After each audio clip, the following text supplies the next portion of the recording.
Hello, EJ the Collector back with another video. I added a ton of stuff to my collection. Comic books, Pokemon cards, Omnibuses, all kinds of stuff. So I kind of want to go through the new additions to my collection. I was just recently in Philadelphia, so I actually hunted through like some different comic book shops that I had never been to before, and I think I found some pretty cool stuff and got some, got a good deal on most of it. So whenever I go somewhere and I have time, like if I go out of town somewhere, I do like to see if I can visit the local comic store and see if I can find anything cool. So let's get right into it. All right, first thing is this guy right here. So Gengar is my favorite Pokemon, okay? And Gengar is actually one of the first Pokemon you ever see in the show. Like Ash is watching the Pokemon Championship and one of the trainers is battling with a Gengar. And I love the episode where Ash like comes out of his body into a spirit form and he flies around with the ghost Pokemon and stuff. So since I was a kid, I've loved Gengar, and I wanted to get a Gengar from an early set. So this is from Fossil Unlimited, which I understand is like the second printing of Fossil. So it doesn't have the first edition stamp. Honestly, I picked this up for like $100. The first edition one and then the 10, I just wasn't ready to spend that much money on it, and I just wanted to have, this is the first graded Pokemon card that I've ever bought. So I just wanted to kind of get my feet wet with buying a graded card. I think it's a beautiful card. It's going to be on the shelf behind me, and it's definitely like opening up the gates for me to, it's like my gateway graded Pokemon card. So yeah, that's fun. And I'm going to definitely add more of these to the collection. All right. Leave that right there. So first book, this is Justice League of America number 78. I love this cover, and what's cool about this book, it is a key issue. It's first Watchtower, which I think is pretty cool. I don't think that it's actually referred to as the Watchtower in this book, but it's the first time the Justice League has a satellite base, and you can see it right here on the front. And then they have this like tube that goes up to it, which I've looked through here. It makes no sense at all, because I don't know if it's supposed to be like an elevator to space or if it was supposed to be like a teleportation kind of thing. But they make it seem like they get in it and fly up the tube to get into the space station, which again would make no sense at all unless it, like, I guess, like I said, unless it's like a space elevator kind of thing. But then it's held up just by this glass tube. I don't know. Comic book logic from the Bronze Age, but it's really cool. And you have the whole lineup of the Justice League here. And I got it cheap, so I'm super happy to add this one to my collection. Okay, next up we have World's Finest number 198. What is cool about this book?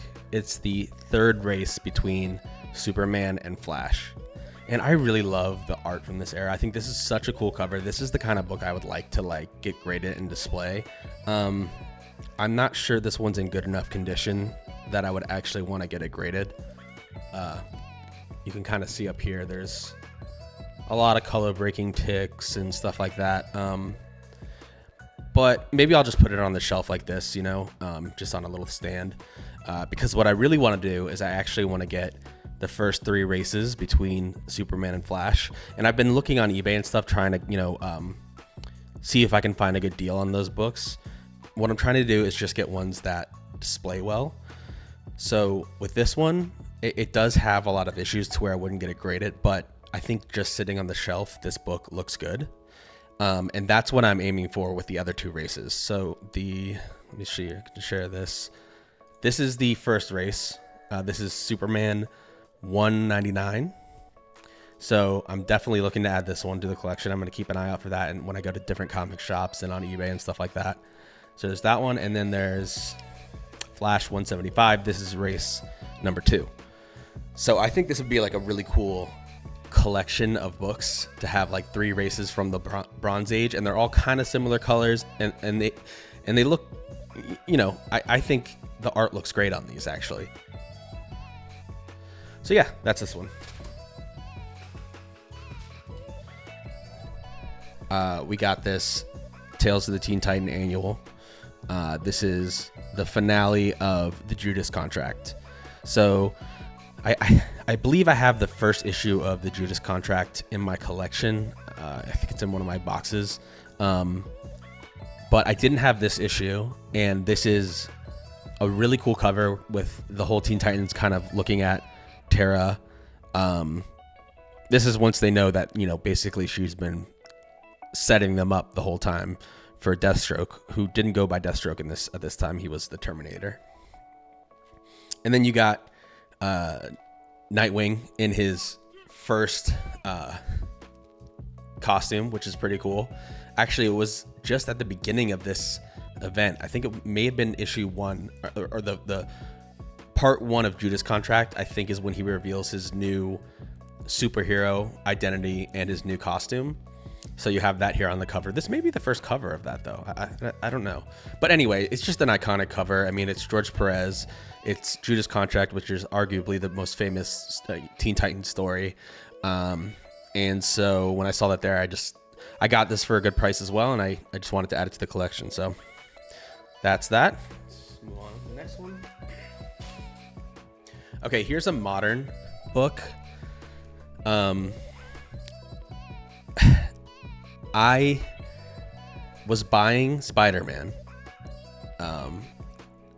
and I bought every issue leading up to this issue, and I skipped one for some reason. I don't know why. I was like not sure if I was going to continue buying this series, and that day in the comic book store, I thought I might drop it, so I didn't pick up this book. This is the spoiler cover, though, so I didn't pick up the A cover.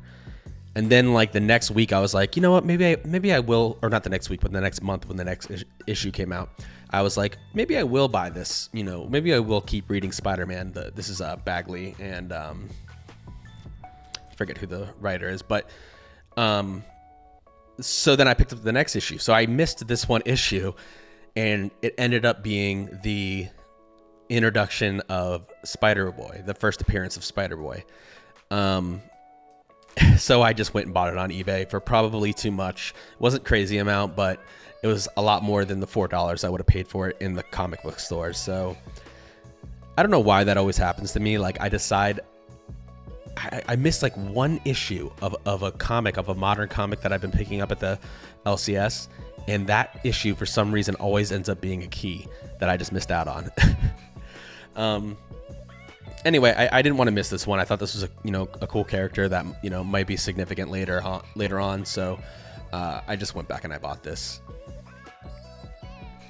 So that's that book. All right, next we got Batman 497. I love this. Is one of my favorite Batman covers, and I'm actually surprised this book isn't worth like a whole lot. This is the newsstand. The one that's not the newsstand version has like half of it is like black, so you can only see half of this image. So I think the newsstand is like way better. I think, you know, from a collector's standpoint, like to put this on the shelf, I like this better than the like the A cover, the non-newsstand cover. I mean, it's Bane, ridiculous anatomy, Bane breaking Batman's back, who also kind of has ridiculous anatomy, but it's just iconic to me, and it wasn't expensive. And this I'm actually considering getting graded, because I think this will look cool, you know, behind me on the shelf, or just to display in my collection, because like I said, I love this image. And he's in the Bat Cave. He's got the T-Rex there and the giant penny. The thing is, it has a couple ticks on it. There's this one right here. I don't think this is a 9.8. But I would be hoping, if I got this graded, I would be hoping for a 9.6 or a 9.4. And I would be happy with that, I think. And I might get it pressed if I do send it in. But I've actually read this issue as well. I've read one of the 3 Batman Nightfall Omnis, and I enjoyed it. It's a little bit of I don't know how to describe. It's not the best Batman event that there's been. It's very 90s. There's so many issues that happen in this event where like the Batman is just fighting with the fact that he's so fatigued, and he's combating this like ongoing fatigue and trying to fight Bane at the same time. And I felt like that dragged on for a lot of issues. But I did enjoy that omnibus, and I do want to pick up some key issues from that era, and this is a really good one, I think. So yeah, happy to add this to the collection. All right, the next book is a series that I really love, and it is Black Science #1. So I really love. A lot of people think maybe I don't know what people think about Rick Remender. There's some people that really like him, some that don't. I like Rick Remender, and I really like Black Science. I think the writing is great, the art is beautiful, and the coloring. And I like to collect first issues of series that I like. I like to collect first issues of like events like Final Crisis or Infinite Crisis for DC. Those would be an example, or like the first issue of Blackest Night, or just the first issue of a series that I like. And this is the first issue of Black Science. I won't get this graded. It has some like staining and stuff, and this is a modern book, so like a book like this, if you're not going to grade it at a 9.8, I don't know if it's really worth it. But it is just a cool book to have in my collection, I think. I didn't read this in single issues. I read it in the trades. So now I actually have the first actual issue. All right, this next book is one my wife pulled, and I think she did a great job. Invincible Iron Man 96. This is an awesome cover. I love this cover. I still don't understand how the metal on Iron Man's classic costume worked, because it seems to act like it's cloth, but apparently it's metal. This is long before they started to draw the Iron Man costume that would mechanically make sense. But I love this art, and this was a cool book. And is this a key? Let me see. Okay, yeah, it looks like. Is this a key? Yeah, this is a key. It's the first appearance of the second Guardsman. If I'm being completely honest with you, I don't know everything about comics. I don't know what the second Guardsman is. But this was a cheap pickup, and it's a really cool cover, and yeah, happy to have it. All right, moving on next. We've got one of my favorite artists of all time, one of the greatest to ever do it, John Byrne. And this is just an iconic cover. I think it's literally a key just because of this cover. I'm not sure if there's any more significance to it, but it's Superman 9. Yeah, it just says cover art by John Byrne. So it's just an iconic cover with Superman, looking like the Joker. I don't really know what's going on in this issue, but it's very cool, and definitely happy to have this one in the collection. All right. Next, we have Invincible Iron Man 150. I started reading this, and I haven't finished it yet, but I was actually really kind of intrigued by the story. It's like Iron Man and Doom somehow stumble onto Doom's time machine, and it's set for like medieval times, and they go back and they end up in Camelot, and they're trying to figure out how they're going to get back, to their time period. And I didn't get to finish it, so I don't know what happens at the end of this, but this is just a really awesome cover. And let me see, is this one a key? Okay, yeah, so this is a key. It is a battle between Iron Man and Doctor Doom, but more importantly, and the reason I really love this cover is because it is drawn by John Romita Jr., one of my favorite comic book artists. I even like his modern stuff. I know it's like boxy and some people don't like it and whatever. I loved his art on Straczynski's run of Spider-Man, JMS, his run of Spider-Man with JR doing the art. I thought it was great. So I like his modern stuff, and I definitely like his classics look as well. So this is a very cool book, and you know, John Romita Jr. does come to Heroes Con here in North Carolina almost every year. So it's always great to pick up a book with his art because it's potential for me to go get it signed by him at the next convention. So yeah, that's that one. On to the next. Like I mentioned, I like getting first issues of series or events. So here we got Infinite Crisis #1, the A cover. I think this is the same cover that's on one of the Omnibuses, and I believe it's Jim Lee too is the artist. Who, come on, Jim Lee is like one of the greatest to ever do it, right? So Jim Lee art, first issue of an iconic event, and I got it for a good price, so happy to pick that one up. All right, next we've got Detective Comics. What is this? 578. Why did I pick this up? It is a rare case of Todd McFarlane doing art for a DC book. There's a lot more Todd McFarlane art out there. Marvel. I don't know how long he actually was the artist for Batman, or Detective Comics rather, but I don't think it was very long.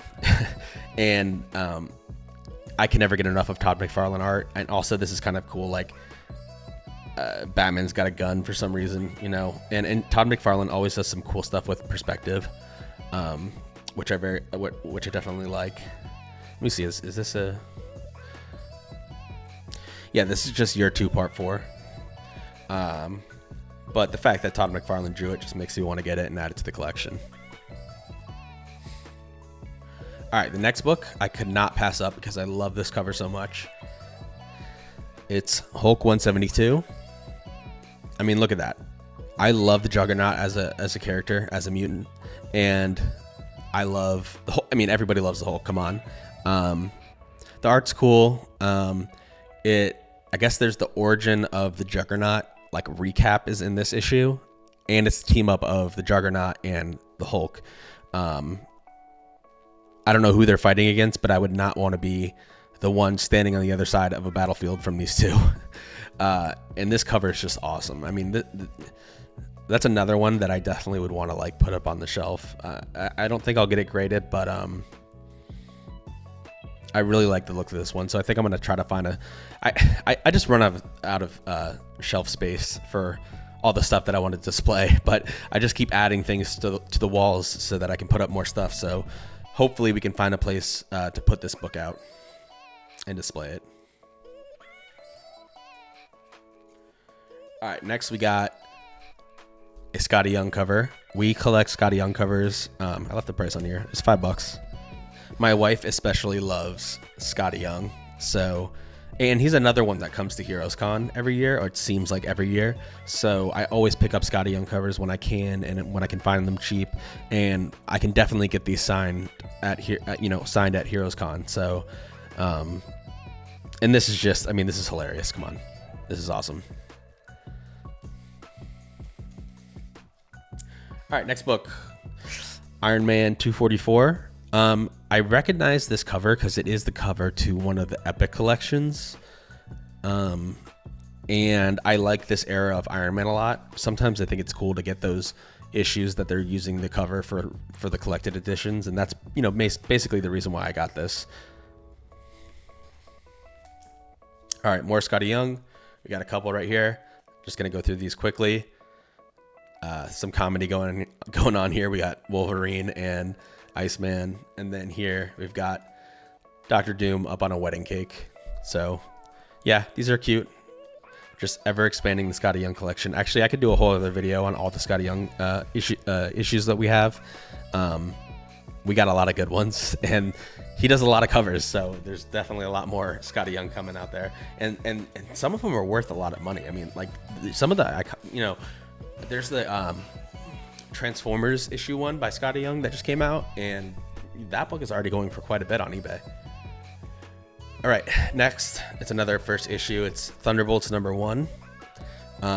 Like I said before, I like getting first issues of iconic series or events, and this is when, and correct me if I'm wrong, but this is during like when the heroes went over to Image, and then Marvel was launching like a new superhero team because they like sold their characters to Image for a year or something like that, and that was the Heroes Return, or no, Heroes Reborn. I have that omnibus as well. I read that book. And then after that was Heroes Reborn when they came back. But this was during when like the Hulk or Thor and Iron Man and stuff like that were at Image. They had the Thunderbolts, and I haven't read my Thunderbolts omnis yet. I have volumes 1, 2, and 3.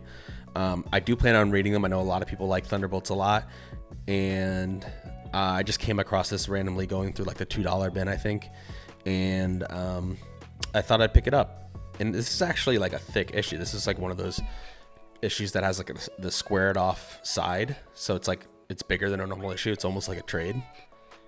But I definitely want to give this a flick through. Oh, is this Mark Bagley as well? Yeah, I guess it is. Cool. All right, another first issue of iconic series or event. This one is House of M #1. Not much to explain there. I just like having the first issue, so it's kind of a cool cover. Brian Michael Bendis. This is a really good event, I think, as far as Marvel events go. All right, and the last book I added to my collection recently is Fantastic Four 249. Just check to see if this is a key. Okay, not a key, but it is John Byrne. Yeah, definitely John Byrne. And this is the Gladiator, and that's a very cool character.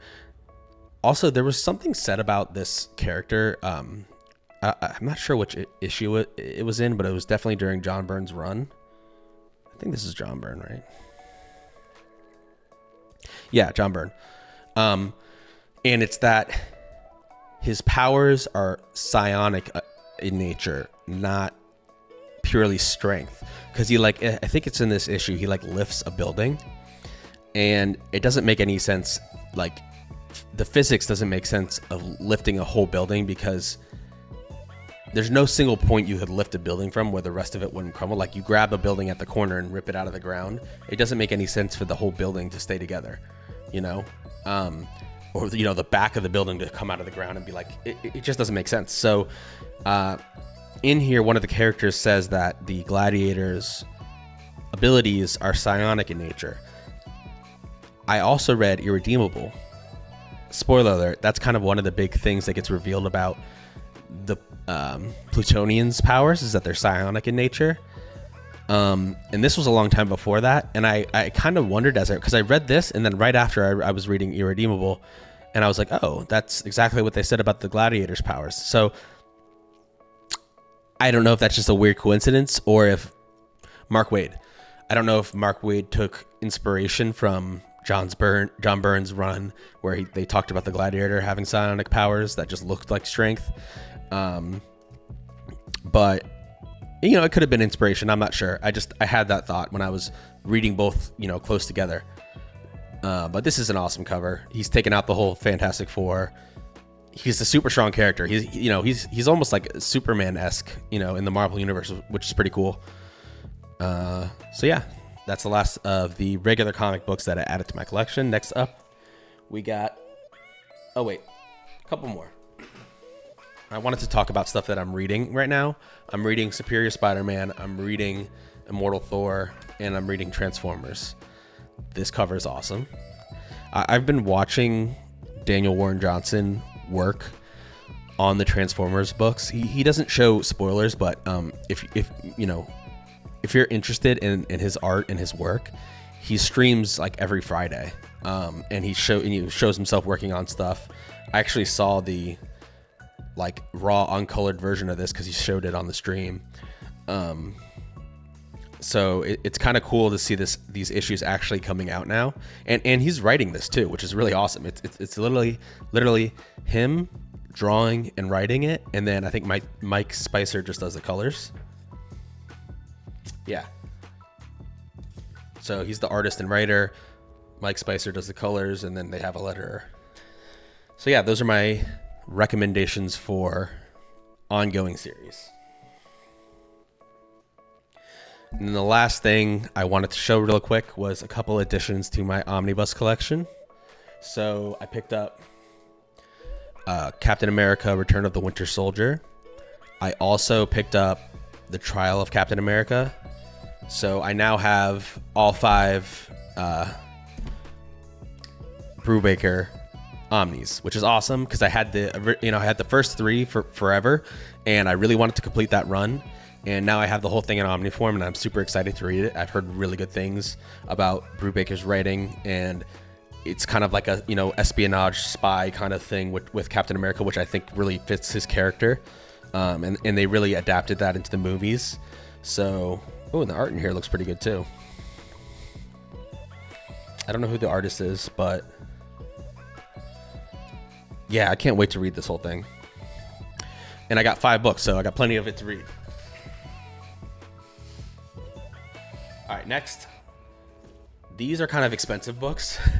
These Boom Studios Power Rangers books, but I have all of them.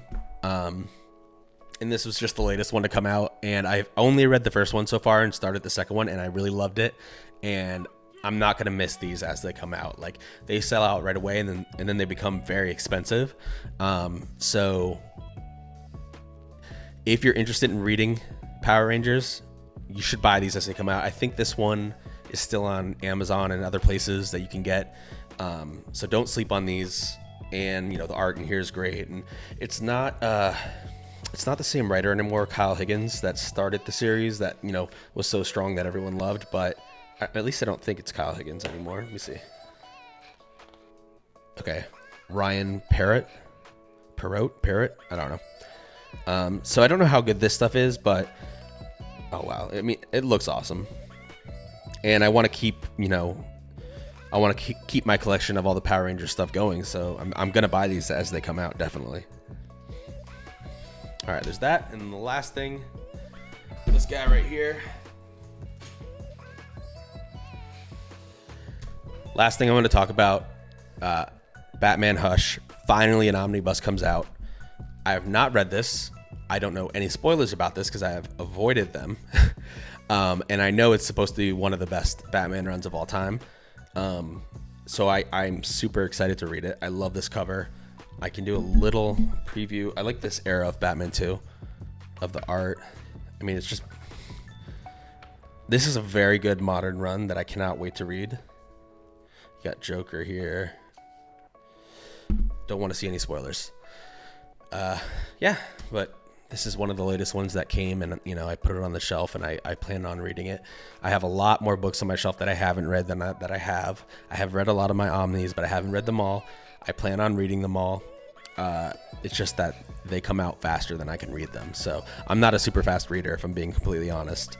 I like to take my time and really enjoy stories, and I don't like rush through and quickly go from page to page. I really appreciate the artwork and all that stuff. Some people aren't like that. That's how I am. So I don't fly through my omnibuses. Anyway, always love adding new omnibuses to my collection. I have like 3 or 4 more that are coming in the mail that I ordered recently from Organic Price Books. So excited to be getting those soon, and maybe I'll put those in a video when I get those.